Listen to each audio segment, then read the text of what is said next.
കഴിഞ്ഞ 10 ദിവസങ്ങൾ നീണ്ടുനിന്ന വടംവലിക്കൊക്കെ ഒടുവിൽ കേരളത്തിന് ഒരു പുതിയ മുഖ്യമന്ത്രിയെ കിട്ടിയിരിക്കുന്നു. വി സതീശൻ. ഇത്രയധികം ദിവസം പോരാടി നേടാനും മാത്രമുള്ളതുണ്ടോ കേരളത്തിൻ്റെ മുഖ്യമന്ത്രി സ്ഥാനം? ഉണ്ട്. അധികാരം മാത്രമല്ല, ശരിക്കും ഒരു രാജകീയമായിട്ടുള്ള ഒരു ജീവിതം തന്നെയാണ്. വെറും ഒരൊറ്റ ഒപ്പോടുകൂടി, വെറും ഒരൊറ്റ സത്യപ്രതിജ്ഞയോടുകൂടി വി സതീശൻ ശരിക്കും ട്രാൻസ്ഫോം ചെയ്യാൻ പോവാണ്. ഓപ്പോസിഷൻ പാർട്ടി ലീഡറിൽ നിന്നും കേരളത്തിൻ്റെ മുഖ്യമന്ത്രി എന്ന സ്ഥാനത്തേക്ക്. അത് ശരിക്കും വലിയൊരു മാറ്റം തന്നെയാണ്.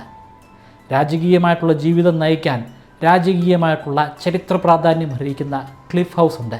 4 ഏക്കറോളം വ്യാപിച്ചു കിടക്കുന്ന ഒരു എസ്റ്റേറ്റിൻ്റെ ഉള്ളിൽ 15,000 സ്ക്വയർ ഫീറ്റ് വലിപ്പമുള്ള ഒരു വലിയ വീട്. നമ്മുടെ മുഖ്യമന്ത്രിയുടെ ജീവിതം എങ്ങനെയാണ്? അദ്ദേഹത്തിൻ്റെ ശമ്പളം എങ്ങനെയാണ്? അദ്ദേഹത്തിന് കിട്ടുന്ന ആനുകൂല്യങ്ങൾ എന്തൊക്കെയാണ്? മെഡിക്കൽ ക്ലെയിം എങ്ങനെയാണ്? അദ്ദേഹത്തിന് എന്ത് തരത്തിലുള്ള സെക്യൂരിറ്റിയാണുള്ളത്? അദ്ദേഹത്തിനോടൊപ്പമുള്ള പരിവാരങ്ങൾ ആരൊക്കെയാണ്? അവർക്ക് കിട്ടുന്ന ശമ്പളം എന്തൊക്കെയാണ്? അവർക്ക് കിട്ടാൻ പോകുന്ന പെൻഷൻ എന്തൊക്കെയാണ്? നമ്മുടെ മുഖ്യമന്ത്രിക്ക് കിട്ടാൻ പോകുന്ന പെൻഷൻ എന്താണ്? Let's decode the life of our chief minister V Satheesan. മുഖ്യമന്ത്രിയുടെ വീടായ ക്ലിഫ് ഹൗസ് പണി കഴിപ്പിക്കുന്നത് ശരിക്കും കേരളമൊക്കെ ഉണ്ടാകുന്നതിന് മുൻപാണ്. അന്ന് തിരുക്കൊച്ചിയുമില്ല, ഉള്ളത് തിരുവിതാംകൂറാണ്. 1939 അതിൻ്റെ നിർമ്മാണം ആരംഭിച്ചത്. ദിവാൻ പേഷ്കാറിന് താമസിക്കാനുള്ള ഒരു വീടെന്ന രീതിയിലാണ് പണി കഴിപ്പിക്കുന്നത്. 3 വർഷങ്ങൾ കഴിഞ്ഞ് 1942 അതിൻ്റെ പണി പൂർത്തീകരിച്ചു. പക്ഷേ പിന്നീട് അധിക കാലമൊന്നും തിരുവിതാംകൂർ ഉണ്ടായിരുന്നില്ല. കേരളമുണ്ടായി. 1957 അന്നത്തെ മുഖ്യമന്ത്രി EMS നമ്പൂതിരിപ്പാടാണ്. അദ്ദേഹത്തിന് താമസിക്കാനായി കിട്ടിയത് റോസ് ഹൗസ്. പക്ഷേ കൂടുതൽ സൗകര്യങ്ങൾക്ക് വേണ്ടി അദ്ദേഹം റോസ് ഹൗസ് വേണ്ടെന്ന് വെച്ചു. അദ്ദേഹം സെലക്ട് ചെയ്തതാണ് ക്ലിഫ് ഹൗസ്. പിന്നീട് അങ്ങോട്ടുള്ള മുഖ്യമന്ത്രിമാരൊക്കെ ക്ലിഫ് ഹൗസിലാണ് അവരുടെ ജീവിതം കഴിച്ചുകൂട്ടിയത്. 87 വർഷങ്ങൾക്ക് മുമ്പ് പണി കഴിപ്പിച്ച ക്ലിഫ് ഹൗസിന് പിന്നെ കുറേ മാറ്റങ്ങൾ സംഭവിച്ചിട്ടുണ്ട്. കേരള സംസ്ഥാനം ഉണ്ടായതിനു ശേഷം PWD ഡിപ്പാർട്ട്മെൻറ്റ് അതിന് റീഫർണിഷിംഗ് നടത്തി. 7 ബെഡ്റൂമുകളുള്ള ഈ 2 നില കെട്ടിടത്തിൽ ഒരു ഓഫീസ് റൂം പോലുമില്ല. കോൺഫറൻസ് റൂമുണ്ട്. ഓഫീസ് പരമായിട്ടുള്ള കാര്യങ്ങളൊക്കെ മുഖ്യമന്ത്രി നിർവഹിക്കുന്നത് അദ്ദേഹത്തിൻ്റെ വീട്ടിൽ നിന്നും അല്പം മാറിയുള്ള സെക്രട്ടേറിയറ്റിലെ നോർത്ത് ബ്ലോക്കിലാണ്. അവിടുത്തെ 3-ാം നിലയിൽ സ്ഥിതി ചെയ്യുന്ന മുഖ്യമന്ത്രിയുടെ ഓഫീസിലാണ്. ഓഫീസ് മുറി ഇല്ലെങ്കിലും അവിടെ ഒരു ലൈബ്രറി ഉണ്ട്, ഒരു നല്ല ഫാം ഹൗസ് ഉണ്ട്, കൂടാതെ ഒരു മികച്ച സ്വിമ്മിംഗ് പൂളുമുണ്ട്. ഈ പ്രൈവറ്റ് സ്വിമ്മിംഗ് പൂൾ പണിതിട്ട് ഒരുപാട് വർഷമായി. കെ കരുണാകരൻ മുഖ്യമന്ത്രിയായിരുന്ന കാലഘട്ടത്തിൽ അദ്ദേഹത്തിൻ്റെ ആരോഗ്യ സംരക്ഷണത്തിന് വേണ്ടിയായിരുന്നു അന്ന് സ്വിമ്മിംഗ് പൂൾ പണി കഴിപ്പിച്ചത്. നമ്മുടെ മുഖ്യമന്ത്രിക്ക് Z+ കാറ്റഗറിയിലുള്ള സെക്യൂരിറ്റിയാണുള്ളത്.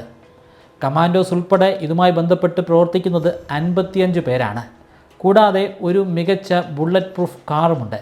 2022 പിണറായി വിജയൻ മുഖ്യമന്ത്രിയായിരുന്ന കാലഘട്ടത്തിൽ 33.3 ലക്ഷം രൂപ മൂല്യം വരുന്ന കിയ കാർണിവൽ മുഖ്യമന്ത്രി വാങ്ങിയിരുന്നു. ആ കാറ് ഇപ്പോഴുമുണ്ട്. പക്ഷേ 2025 ഡിസംബർ മാസത്തിൽ, അതായത് ഏതാനും മാസങ്ങൾക്ക് മുമ്പ്, ഇലക്ഷൻ നടക്കുന്നതിനും ഏതാനും മാസങ്ങൾ മുമ്പെന്ന് കുറച്ചുകൂടെ ഒന്ന് സ്ട്രെസ് ചെയ്ത് പറയണം, മുഖ്യമന്ത്രിക്ക് പുതിയൊരു വാഹനം മേടിക്കാനുള്ള 1.1 കോടി രൂപ അലോട്ട് ചെയ്തു. എന്തുകൊണ്ടാണ് 1-2 വർഷങ്ങൾ കൂടുന്തോറും മുഖ്യമന്ത്രിക്ക് പുതിയ കാർ മേടിക്കുന്നതെന്നായിരിക്കും നിങ്ങൾ ചിന്തിക്കുന്നത്. അതിൻ്റെ പിന്നിൽ ഒരു സെക്യൂരിറ്റി റീസൺ ഉണ്ട്. മുഖ്യമന്ത്രി സഞ്ചരിക്കുന്ന മുഖ്യമന്ത്രിയുടെ ഔദ്യോഗിക കാർ 1.5 ലക്ഷം കിലോമീറ്ററിൽ കൂടുതൽ യാത്ര ചെയ്യാൻ പാടില്ല. അത് 1.5 ലക്ഷം കിലോമീറ്ററിൽ കൂടുതൽ ഓടിയിട്ടുണ്ടെങ്കിൽ ഉറപ്പായിട്ടും അത് മാറ്റി പുതിയ കാർ മേടിച്ചിരിക്കണം. മുഖ്യമന്ത്രിക്ക് ഒരു റോയൽ എസ്കോർട്ട് കൂടിയുണ്ട്. അദ്ദേഹത്തിൻ്റെ വാഹനം സഞ്ചരിക്കുമ്പോൾ മുന്നിലും പിന്നിലുമായി 5 വാഹനങ്ങൾ അധികമായി സഞ്ചരിക്കും. ഇതിനു പുറമെ പോലീസിൻ്റെ ജീപ്പുകളും ഉണ്ടായിരിക്കും. മുഖ്യമന്ത്രിക്കും മുഖ്യമന്ത്രിയുടെ കുടുംബത്തിലുള്ള ആളുകൾക്കും ഏത് തരത്തിലുള്ള മെഡിക്കൽ ക്ലെയിമുകളും റീഇംബേഴ്സ് ചെയ്യാൻ സാധിക്കും. അതിന് സർക്കാർ ആശുപത്രിയിൽ തന്നെ പോകണമെന്നില്ല. ലോകത്തെവിടെയുള്ള പ്രൈവറ്റ് ഹോസ്പിറ്റലുകളിലും പോകാം.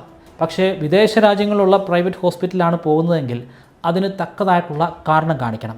മുഖ്യമന്ത്രിയുടെ ആരോഗ്യ സംരക്ഷണത്തിൻ്റെ ഭാഗമായിട്ട് തന്നെ പ്രത്യേകമായിട്ട് നിയമിക്കുന്ന ഒരു ഷെഫുമുണ്ട്.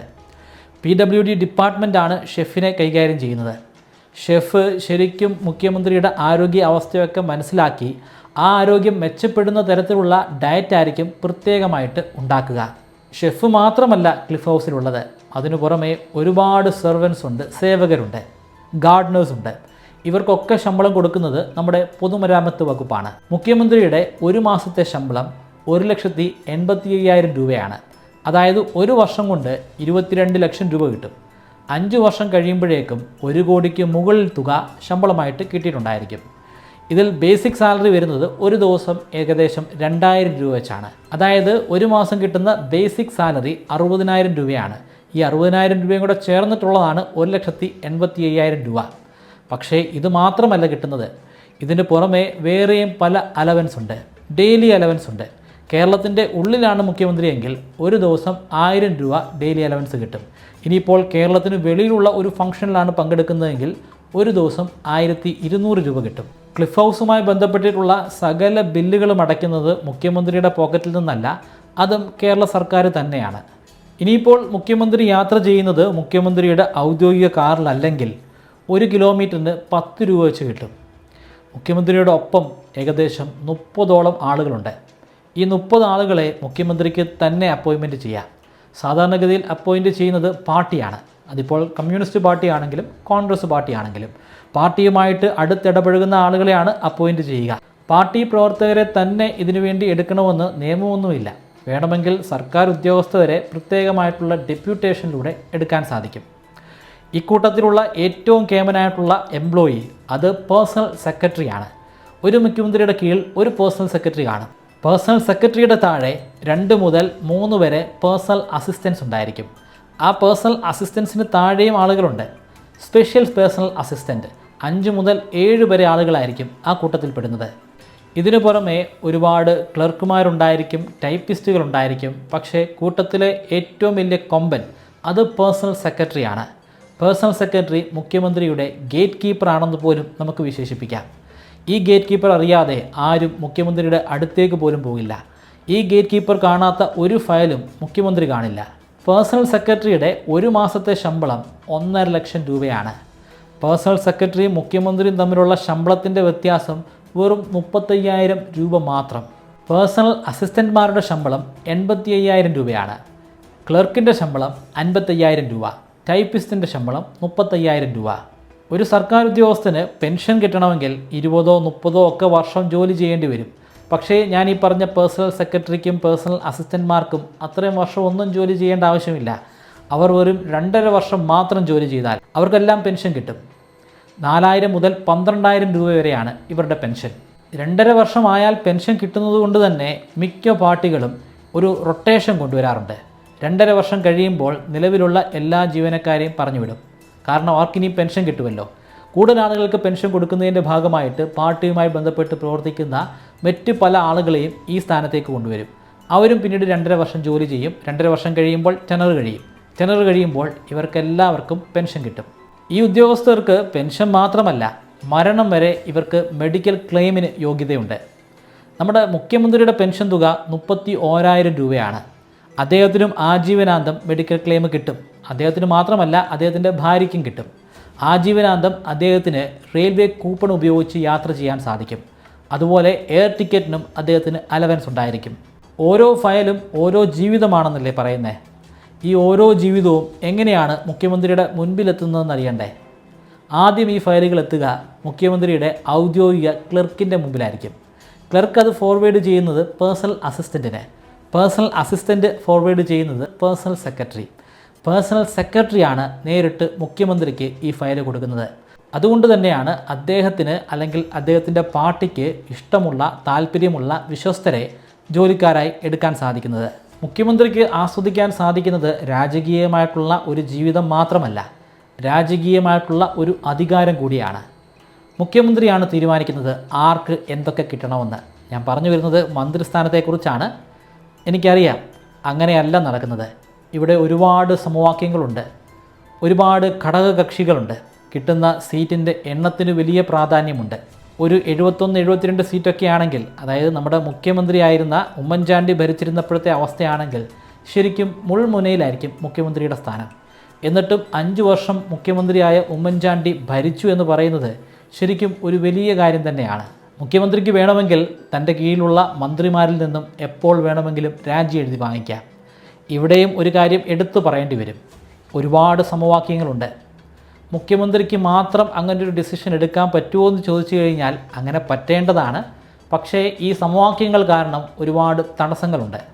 പക്ഷേ അതിനെയൊന്നും വകവയ്ക്കാത്ത ഒരു മുഖ്യമന്ത്രിയാണെങ്കിൽ അദ്ദേഹത്തിന് എപ്പോൾ വേണമെങ്കിലും എത്ര കടുത്ത നടപടിയും സ്വീകരിക്കാം. അതായത് ഒരു വലിയ അഴിമതി ആരോപണം ഉണ്ടായിക്കഴിഞ്ഞാൽ, അല്ലെങ്കിൽ സ്ത്രീ വിഷയവുമായി ബന്ധപ്പെട്ടിട്ടോ അല്ലെങ്കിൽ അല്ലാതുള്ള എന്തെങ്കിലും വിഷയമോ ഒരു മന്ത്രിയുമായി ബന്ധപ്പെട്ട് ഉണ്ടായിട്ടുണ്ടെങ്കിൽ ഉറപ്പായിട്ടും അടുത്ത നിമിഷം തന്നെ മുഖ്യമന്ത്രിക്ക് രാജി ചോദിക്കാം. എന്നാൽ മുഖ്യമന്ത്രി അങ്ങനെ രാജി ചോദിച്ചു എന്ന് സാധാരണഗതിയിൽ പൊതുജനങ്ങളോ അല്ലെങ്കിൽ മാധ്യമങ്ങളോ അറിയാറില്ല. ആ മന്ത്രി തന്നെ സ്വയം തീരുമാനിച്ച് രാജിവെച്ചു എന്നായിരിക്കും വെളിയിൽ പറയുക. അല്ലെങ്കിൽ അത് ആ മന്ത്രിക്ക് തന്നെ നാണക്കേടായിരിക്കും. ആ മന്ത്രി ഇതേ മുഖ്യമന്ത്രിയുടെ തന്നെ പാർട്ടിയിലോ അല്ലെങ്കിൽ ഘടകകക്ഷിയിലോ പെട്ടിട്ടുള്ള ഒരു MLA കൂടിയാണെന്ന് നമ്മൾ ഓർക്കണം. ക്യാബിനറ്റിലെ ബോസാണ് മുഖ്യമന്ത്രി. കേരളവുമായി ബന്ധപ്പെട്ടിട്ടുള്ള സകല കാര്യങ്ങളിലും അവസാനത്തെ വാക്ക് മുഖ്യമന്ത്രി ആയിരിക്കും. പലർക്കും ഒരുപാട് അഭിപ്രായങ്ങൾ പറയാം, പക്ഷേ നിർണായകമായിട്ടുള്ള ഉത്തരവുകൾ ഇറക്കുന്നത് മുഖ്യമന്ത്രിയുടെ കൂടി ഒപ്പിൻ്റെ ബലത്തിലായിരിക്കും. മുഖ്യമന്ത്രിയായിരിക്കും കിഫ്ബിയുടെ ചെയർമാൻ. അതത്ര നിസ്സാരമായിട്ടുള്ളൊരു പോസ്റ്റല്ല. ഒരു വകുപ്പിനും ഇത്രയും പണം ഉണ്ടായിരിക്കില്ല. പക്ഷേ കിഫ്ബിയുടെ പക്കലുള്ളത് കോടിക്കണക്കിന് രൂപയായിരിക്കും. ആ പണം ഉപയോഗിച്ചിട്ട് വേണം ഇവിടുത്തെ റോഡുകൾ നിർമ്മിക്കാൻ, പാലങ്ങൾ നിർമ്മിക്കാൻ, സ്കൂളുകളിൽ പുതിയ പുതിയ മാറ്റങ്ങൾ കൊണ്ടുവരാൻ. അതുകൊണ്ട് തന്നെ ഈ സ്ഥാനത്തിന് വലിയ പവറാണുള്ളത്. കേരള സംസ്ഥാനത്തിൻ്റെ പ്ലാനിംഗ് ബോർഡ് ചെയർമാനും മുഖ്യമന്ത്രി തന്നെ. ആ പ്ലാനിംഗ് ബോർഡാണ് തീരുമാനിക്കുന്നത് അടുത്ത വർഷങ്ങളിൽ കേരളത്തിൽ എന്തൊക്കെ മാറ്റങ്ങൾ കൊണ്ടുവരണം, ഇനി വരാൻ പോകുന്ന 5 വർഷങ്ങൾ കേരളത്തിൽ എന്ത് മാറ്റമാണ് വരേണ്ടത്. ഇന്ത്യയിലെ എല്ലാ മുഖ്യമന്ത്രിമാരും നീതി ആയോഗിൻ്റെ ഗവേണിംഗ് കൗൺസിൽ അംഗമാണ്. കേരള സംസ്ഥാനത്തിന് വേണ്ട കാര്യങ്ങളൊക്കെ ചോദിച്ചു മേടിക്കേണ്ടത് മുഖ്യമന്ത്രിയുടെ ഉത്തരവാദിത്തമാണ്. ഒരു ക്രൈസിസ് മാനേജർ കൂടിയാണ് മുഖ്യമന്ത്രി. കേരളത്തിൽ എന്തെങ്കിലും വലിയ അപകടങ്ങൾ സംഭവിച്ചു കഴിഞ്ഞാൽ, അല്ലെങ്കിൽ കോവിഡ് പോലുള്ള ഒരു പാൻഡമിക് ഉണ്ടായിക്കഴിഞ്ഞാൽ അതിനെ നിയന്ത്രിക്കേണ്ടതും അവിടെ വേണ്ട രീതിയിൽ ഇടപെടേണ്ടതും ഒക്കെ മുഖ്യമന്ത്രിയുടെ ചുമതലയാണ്. മുഖ്യമന്ത്രിക്ക് ഒരുപാട് പേരെ അപ്പോയിൻറ്റ് ചെയ്യാൻ സാധിക്കും. അഡ്വക്കേറ്റ് ജനറലിനെ അപ്പോയിൻറ്റ് ചെയ്യാൻ സാധിക്കും. കേരള PSC ചെയർമാനെ അപ്പോയിൻറ്റ് ചെയ്യാൻ സാധിക്കും. കേരള സ്റ്റേറ്റ് ഇലക്ഷൻ കമ്മീഷനെയും DGPയെയും ചീഫ് സെക്രട്ടറിയെയും കേരളത്തിലെ IPS IAS റാങ്കിലുള്ള ഉദ്യോഗസ്ഥരെയൊക്കെ അങ്ങോട്ടും ഇങ്ങോട്ടുമൊക്കെ ട്രാൻസ്ഫർ ചെയ്യാനും ഉദ്യോഗക്കയറ്റം കൊടുക്കാനും പ്രത്യേക ചുമതലകൾ കൊടുക്കാനുമൊക്കെ മുഖ്യമന്ത്രിക്ക് സാധിക്കും.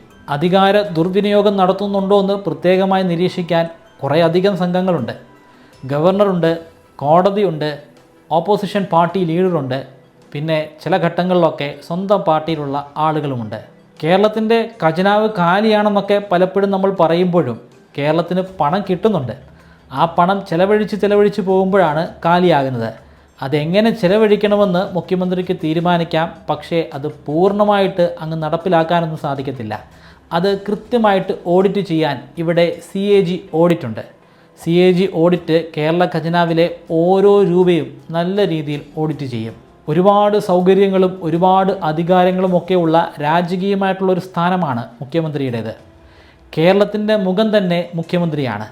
ഇനിയിപ്പോൾ നമ്മൾ കേരളം എന്നൊക്കെ പറയുമ്പോൾ ആ കേരളത്തിന് ശരിക്കും ഒരു രൂപം കൂടിയുണ്ട്. ആ രൂപം നമ്മുടെ മുഖ്യമന്ത്രിയുടെ രൂപമാണ്. നമ്മുടെ എല്ലാം മനസ്സിലേക്ക് വരുന്നത് ആ ഒരൊറ്റ രൂപമായിരിക്കും. ഇതിനെല്ലാം പുറമെ മുഖ്യമന്ത്രിയുടെ തലയ്ക്ക് മുകളിൽ എല്ലായ്പ്പോഴും ആടി ഉലഞ്ഞുകൊണ്ടിരിക്കുന്ന ഒരു വാളുണ്ട്. ആ ആടി ഉലയലിനിടയിൽ എപ്പോൾ വേണമെങ്കിലും ആ വാള് നിലത്തേക്ക് വീഴാം. അവിടെ നിന്ന് രക്ഷപ്പെടേണ്ടത് മുഖ്യമന്ത്രിയുടെ ഉത്തരവാദിത്തമാണ്. മുഖ്യമന്ത്രി നിരന്തരമായി വേട്ടയാടലിന് വിധേയമായിക്കൊണ്ടേയിരിക്കും. മുമ്പുണ്ടായിരുന്ന മുഖ്യമന്ത്രിമാർക്ക് കല്ലേറുകൾ പോലും ഏറ്റുവാങ്ങേണ്ടി വന്നിട്ടുണ്ട്. ഒരുപാട് അധിക്ഷേപങ്ങളുണ്ടാകും. ഒരുപക്ഷെ ആ മുഖ്യമന്ത്രി ഏറ്റവും മികച്ച രീതിയിലായിരിക്കും ഭരിക്കുന്നത്. പരമാവധി അഴിമതികളൊന്നുമില്ലാത്ത ഭരണമായിരിക്കാം. പക്ഷേ എങ്കിൽ പോലും എല്ലായ്പ്പോഴും ആക്രമണം പ്രതീക്ഷിക്കാം. സ്വന്തം പാർട്ടിയിൽ നിന്നുണ്ടാകും, മാധ്യമപ്രവർത്തകരിൽ നിന്നുണ്ടാകും, യൂട്യൂബേഴ്സിൽ നിന്നുണ്ടാകും. അങ്ങനെ സകലമാന സ്ഥലങ്ങളിൽ നിന്നും പല തരത്തിലുള്ള പല രീതിയിലുള്ള ആക്രമണങ്ങൾ എല്ലായ്പ്പോഴും പ്രതീക്ഷിക്കാം. പക്ഷേ അവർക്ക് ഇതൊന്നും അത്ര വലിയ വിഷയമല്ല. കാരണം 3.25 കോടി ജനങ്ങളിൽ നിന്നും കേരളത്തെ ഭരിക്കാനായിട്ട് ഒരൊറ്റ മുഖ്യമന്ത്രിയാണ് എല്ലായ്പ്പോഴും ഉണ്ടാകുന്നത്. ആ മുഖ്യമന്ത്രി മാറിക്കൊണ്ടിരിക്കുമെന്ന് മാത്രം. ഈ 3.25 കോടി ജനങ്ങളിൽ നിന്നും ഒരൊറ്റ വ്യക്തി ഒന്നാമനായിട്ട് ഉയർന്നു വരണമെങ്കിൽ അയാൾ എത്രമാത്രം പ്രയത്നിച്ചിട്ടുണ്ടായിരിക്കണം. അതേത് പാർട്ടിയിലുള്ള ആളാണെങ്കിലും എത്രമാത്രം പോരാടിയിട്ടുണ്ടായിരിക്കും. ആ പോരാട്ടത്തിൻ്റെയൊക്കെ ഫലമാണ് ഇവർക്ക് കിട്ടുന്ന ഈ ആനുകൂല്യങ്ങളും ഈ അധികാരങ്ങളും. ഞാൻ പറയുന്നത് മുഖ്യമന്ത്രിക്ക് ഈ ശമ്പളമൊന്നും പോരെന്നാണ്. അവർക്ക് ഒരിക്കലും പണത്തിൻ്റെ ഒരു പ്രശ്നം ഉണ്ടാകാൻ പാടില്ല. കാരണം കയ്യിലിരിക്കുന്നത് വലിയ അധികാരങ്ങളും ചുമതലയുമാണ്. അതിൽ ഒരല്പം വെള്ളം, ഒരു തുള്ളി വെള്ളം കലർത്തിക്കഴിഞ്ഞാൽ അവരുടെ പോക്കറ്റിലേക്ക് ഒഴുകുന്നത് ലക്ഷക്കണക്കിന്, ഒരുപക്ഷെ കോടിക്കണക്കിന് പണമായിരിക്കും. ആ രീതിയിൽ അവരെ ചിന്തിപ്പിക്കാതിരിക്കണമെങ്കിൽ അവർക്ക് പണത്തിൻ്റെ സാമ്പത്തികമായിട്ടുള്ള ഒരു പ്രശ്നവും ഉണ്ടാവാൻ പാടില്ല. അവരുടെ മനസ്സിലും ചിന്തയിലും ഒക്കെ എപ്പോഴും കേരളത്തെക്കുറിച്ചും കേരളത്തിലെ വിവിധ വകുപ്പുകളെക്കുറിച്ചുമുള്ള ചിന്തകൾ മാത്രമായിരിക്കണം. അല്ലാതെ സ്വന്തം വീട്ടിലെ അടുപ്പ് പുകയുന്നുണ്ടോ എന്ന് അവർ ചിന്തിക്കേണ്ട ഒരവസ്ഥ ഉണ്ടാവരുത്. നിങ്ങൾക്ക് ഞാനൊരു 25 മെമ്മറി ട്രിക്കുകൾ പറഞ്ഞുതരാം. ആ മെമ്മറി ട്രിക്കുകൾ ഉപയോഗിച്ച് എത്ര കടുകട്ടിയായിട്ടുള്ള വിഷയങ്ങളും വളരെ ഈസി ആയിട്ട് പഠിക്കാനും ദീർഘനാളത്തേക്ക് നിങ്ങളുടെ ഓർമ്മശക്തിയിൽ സൂക്ഷിച്ചു വയ്ക്കാനും സാധിക്കും. ഈ 25 മെമ്മറി ട്രിക്കുകൾ ഒരു കോഴ്സിൻ്റെ രൂപത്തിൽ ബ്രൈറ്റ് കേരളൈറ്റിൻ്റെ വെബ്സൈറ്റിലും അതുപോലെ മൊബൈൽ ആപ്ലിക്കേഷനിലും ഇപ്പോൾ ലഭ്യമാണ്. 3000 രൂപയാണ് ഈ കോഴ്സിൻ്റെ റേറ്റ്. എന്നാൽ നിങ്ങൾ ഇപ്പോൾ രജിസ്റ്റർ ചെയ്യുകയാണെങ്കിൽ 20% ഡിസ്കൗണ്ട് ലഭിക്കുന്നതാണ്. അതിനുവേണ്ടി സ്ക്രീനിൽ കാണുന്നത് പോലെ മെമ്മറി 20 എന്ന പ്രോമോ കോഡ് ഉപയോഗിക്കുക.